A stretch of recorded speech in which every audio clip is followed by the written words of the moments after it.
Je m'appelle Stella, je suis veuve et j'ai une trentaine d'années. Je suis actuellement confrontée à un problème. 100 $ de plus se sont envolés.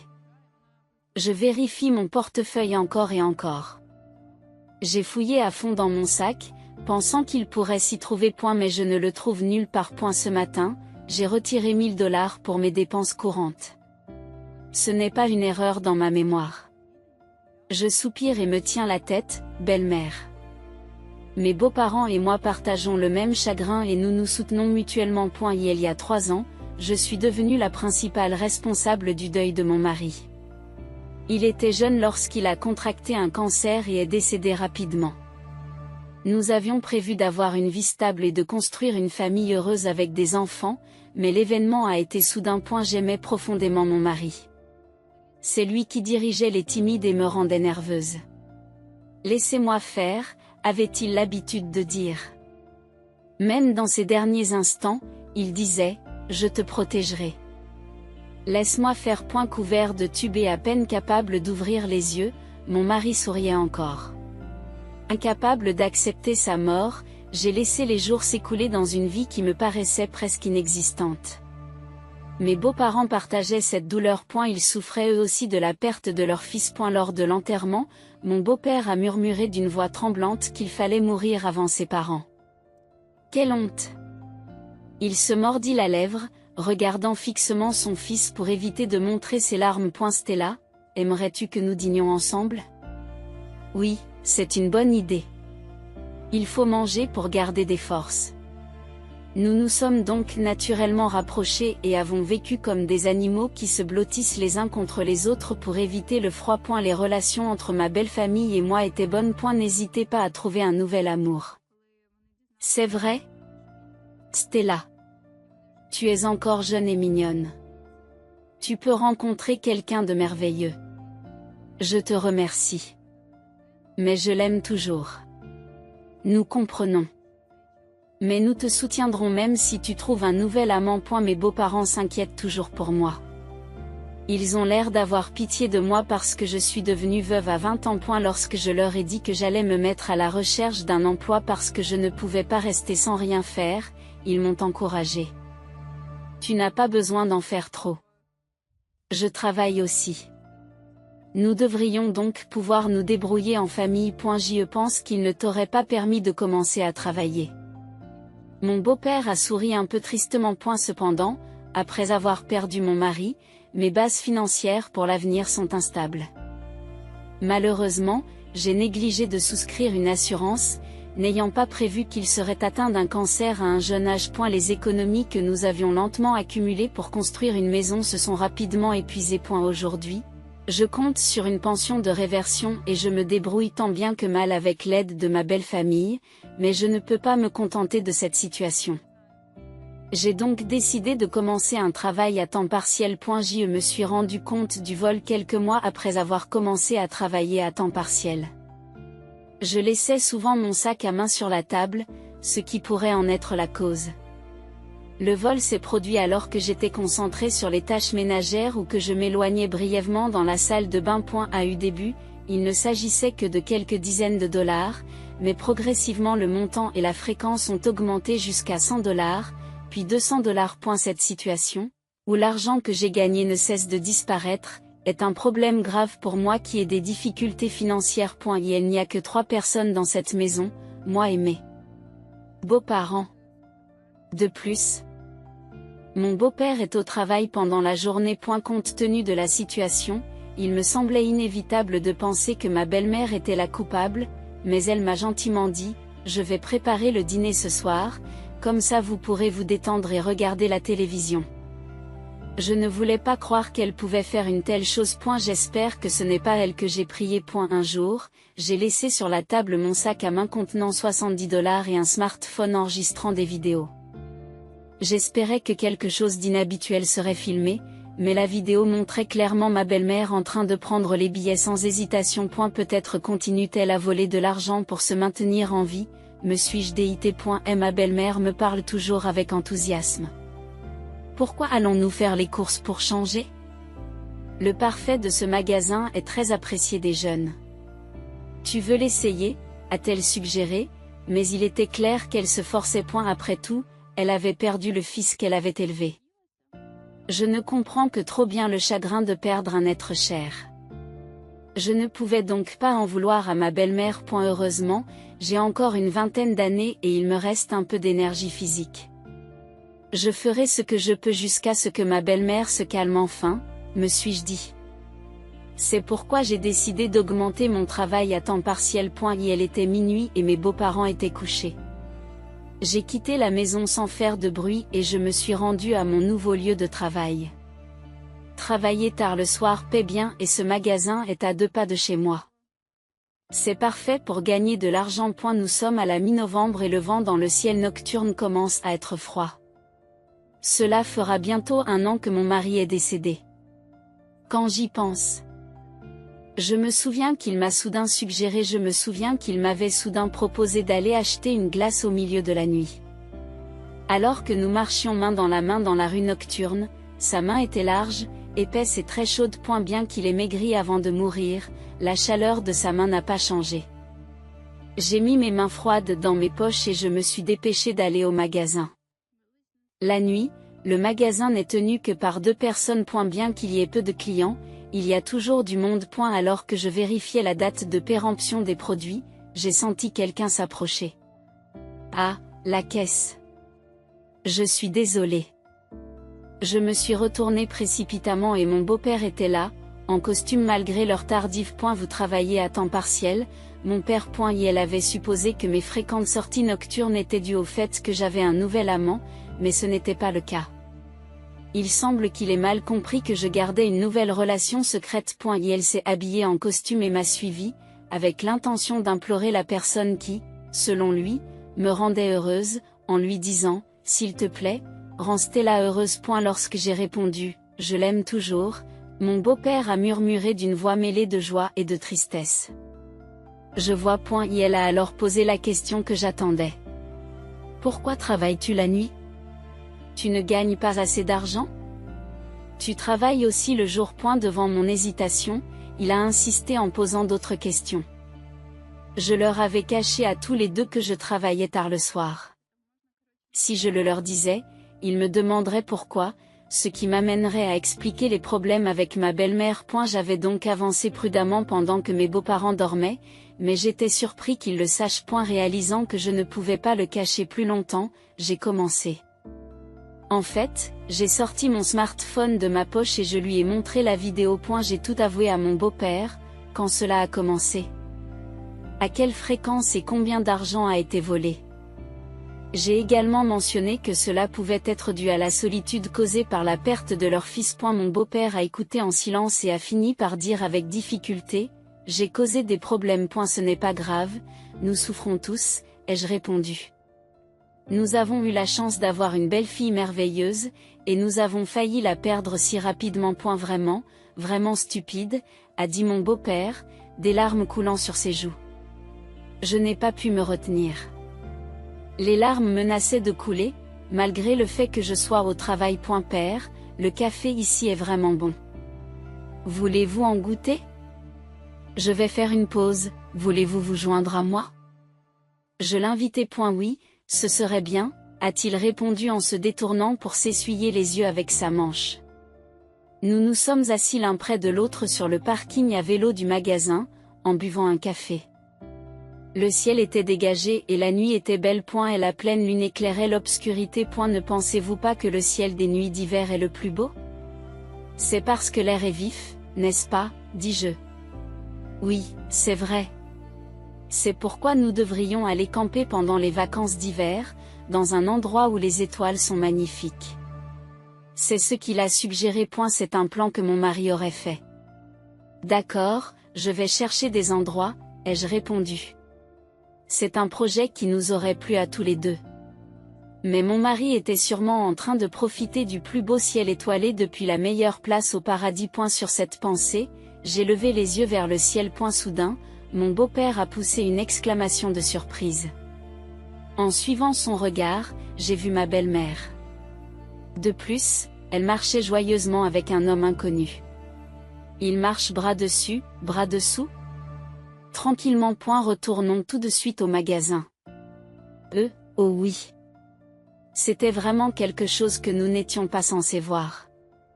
Mon cœur s'est mis à battre rapidement. Pas à 100%, mais à 200%, il y avait une atmosphère qui suggérait une relation inappropriée. Mon beau-père semblait le sentir aussi, son expression était sévère. Ils n'étaient pas seulement bras dessus bras dessous, mais presque comme s'ils étaient sur le point de s'embrasser, marchant très près l'un de l'autre. Il s'avère que vous n'étiez pas le seul à sortir tard le soir. Qu'est-ce qui s'est passé?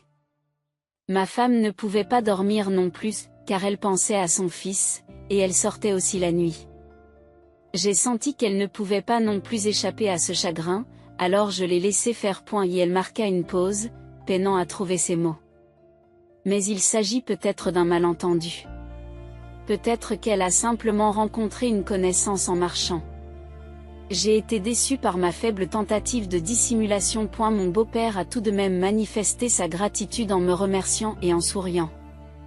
L'atmosphère est devenue encore plus gênante, et la musique de fond joyeuse du magasin a semblé aggraver la situation. Incapable de dire quoi que ce soit d'approprié et se sentant dérangé, mon beau-père a soudain marmonné quelque chose d'autre. Je vois, c'est ça, il a hoché la tête comme s'il avait compris quelque chose. Cependant, je me sentais toujours à l'écart, incapable de comprendre la situation. J'ai regardé mon beau-père, pleine de questions. Stella, gardons ce qui s'est passé ce soir entre nous et n'en parlons pas à ma femme. Je m'occuperai de ce problème, et si ma femme te prend encore de l'argent, fais-le-moi savoir secrètement.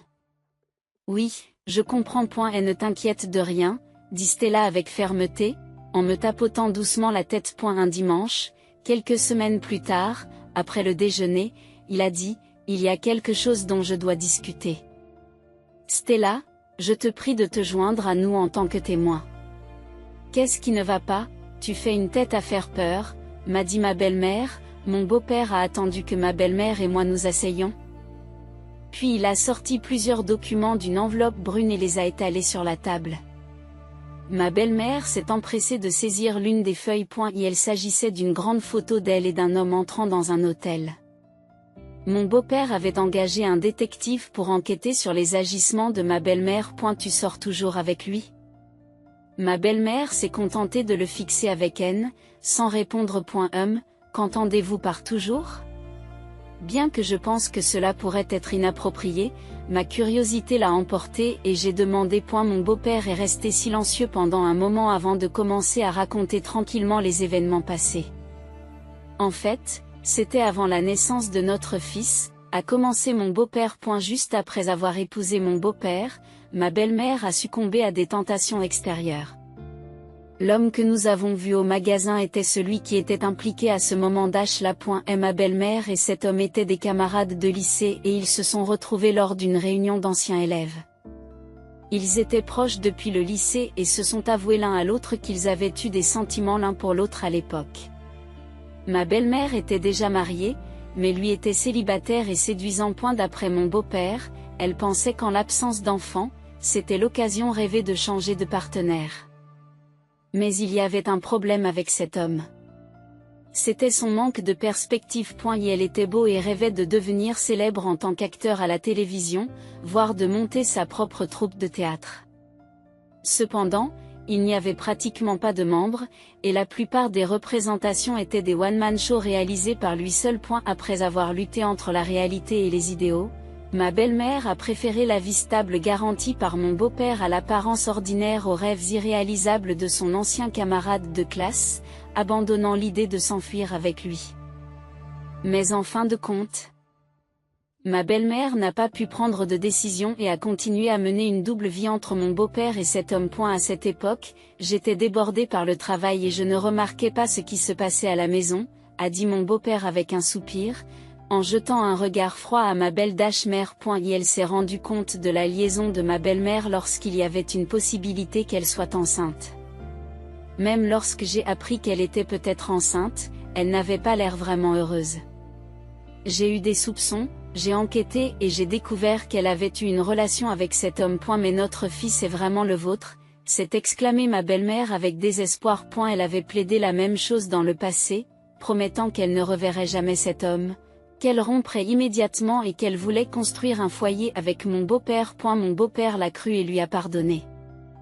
Il pensait qu'il ne s'agissait que d'une aventure temporaire, mais il s'agissait en fait d'une relation beaucoup plus sérieuse. Lorsque nous les avons vus au magasin, nous avons compris pourquoi l'expression de mon beau-père était devenue si sévère. Et quand je pense que vous avez continué cette relation pendant tout ce temps, c'est vraiment honteux. Non, ce n'est pas vrai. Mais votre relation semblait être celle d'un couple qui était ensemble depuis des années. S'exclame mon beau-père en claquant le rapport sur la table. Les preuves indéniables étaient désormais claires. Telle une gazelle attaquée par un lion, ma belle-mère tente encore d'argumenter, l'air abattu. C'est vrai. Je ne mens pas. Je n'étais pas du tout en contact avec lui. Je ne connaissais même pas ses coordonnées. Mais pourquoi étiez-vous ensemble à ce moment-là, insiste mon beau-père. Il est venu à l'enterrement de notre fils, a répondu ma belle-mère. Ce à quoi mon beau-père s'est exclamé de surprise. Peut-être l'avez-vous appelé parce qu'il est le vrai père. Ce n'est pas le cas. Notre enfant est bien le vôtre. Il est juste venu pour l'enterrement. Je vois. Vraiment? Je me sentais seule. Après la mort de notre fils, je voulais le revoir. Mais je ne connaissais pas son contact, alors j'ai cherché son nom de scène sur internet et j'ai trouvé l'adresse électronique de sa troupe de théâtre. Alors, vous avez recommencé à vous voir? Parce que je n'ai pas pu m'en empêcher. J'étais tourmentée par le souvenir de notre fils. Je voulais aussi être libre. Stella, vous comprenez, n'est-ce pas? M'a supplié ma belle mère. J'y suis restée sans voix, immobilisée comme une poupée devant le passé inconnu de ma belle famille. Dans quelle mesure mon mari était-il au courant de cette vérité? Penser à lui me faisait mal au cœur. Alors que ma belle-mère continuait désespérément à se défendre, mon beau-père se contentait de secouer la tête, incrédule. Même si votre histoire semble plausible, je ne me laisserai plus avoir. Je ne me laisserai plus tromper, déclara mon beau-père. Qu'entendez-vous par tromper? Je dis la vérité, a protesté ma belle-mère. Vous vous sentez seul parce que notre fils n'est plus là?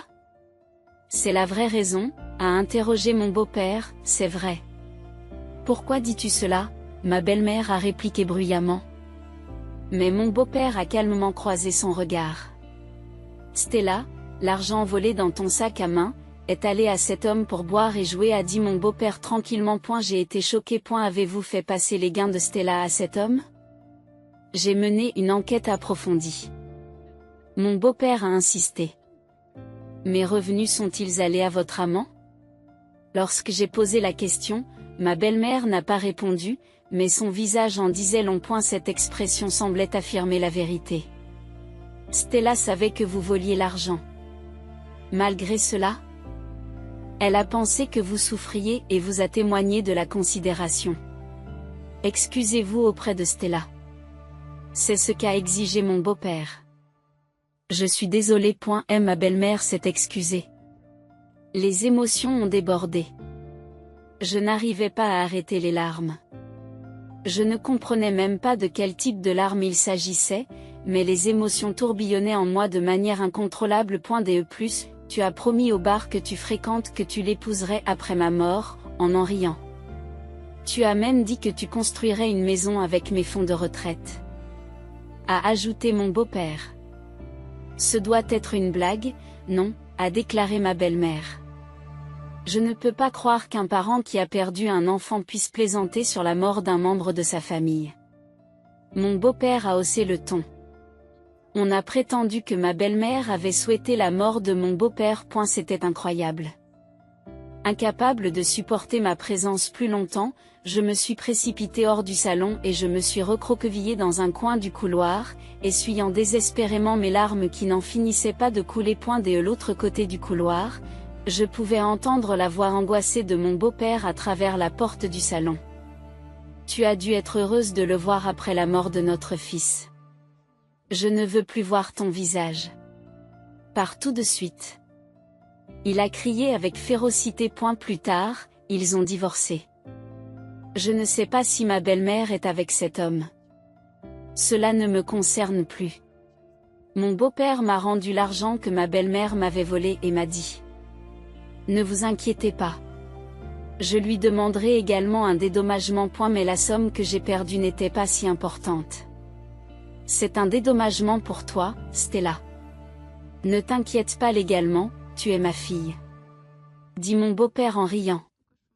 Sa gentillesse m'a toujours fait chaud au cœur. Puis-je rester ici jusqu'à ce que je trouve un nouvel amour? Demandai-je. Bien sûr. Mon beau-père a répondu avec un grand sourire.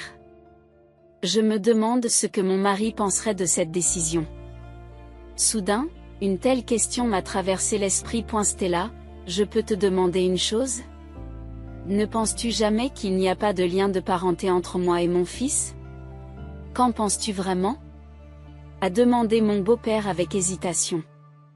Cette question a dû lui trotter dans la tête pendant longtemps. Son visage était crispé par l'anxiété. Il avait élevé son fils seul, sans pouvoir se confier à personne. J'y l'ai regardé droit dans les yeux et j'ai répondu avec légèreté. Oh, c'est cela qui vous inquiétait? C'est ce qu'il m'a répondu. Je n'ai pas pu m'empêcher de rire. Bien sûr, vous êtes père et fils. Rappelle-toi ce que tu as dit au magasin, Stella, tu n'as pas à t'inquiéter de quoi que ce soit. Laisse-moi faire. Sa façon de parler et ses actions ressemblent tellement aux tiennes. C'est comme s'il était possédé par toi. Pas de doute, vous êtes un vrai père et un vrai fils. Je vous le garantis. En entendant ces mots, mon beau-père s'est mis à pleurer, ses émotions s'effondrant. Je vous remercie. Vraiment, merci. Je lui ai doucement frotté le dos en lui disant: Père, merci de l'avoir si bien élevé. À ce moment-là, mon beau-père a pris ma main et l'a serrée fort. Sa main était aussi chaude que celle de son fils.